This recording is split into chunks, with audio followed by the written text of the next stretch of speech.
தாய் தமிழ் உறவுகளுக்கு வணக்கம். அமைச்சர் பதவியை ஏற்க மறுத்தார். அமைச்சர் பதவியை ஏற்க மறுத்தார் என்ற தலைப்பில் இந்த காணொளியை நாம் காண்கிறோம்.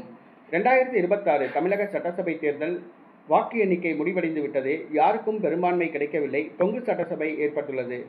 107 சட்டசபை உறுப்பினர்கள் தமிழக வெற்றி கழகத்துக்கு உள்ளனர். ஆட்சி அமைக்க 11 சட்டமன்ற உறுப்பினர்கள் கூடுதலாக தேவைப்படுகிறார்கள்.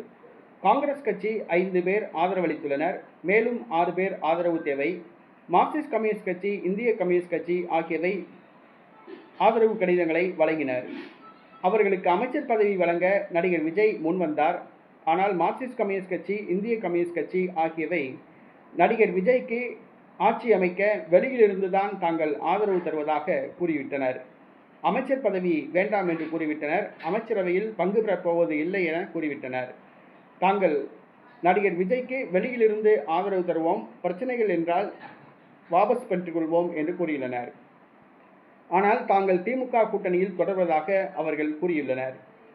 மார்க்சிஸ்ட் கம்யூனிஸ்ட் கட்சி, இந்திய கம்யூனிஸ்ட் கட்சி ஆகிய 2 கட்சிகளுக்கும் தலா 2 சட்டமன்ற உறுப்பினர்கள், மொத்தம் 4 பேர் உள்ளனர்.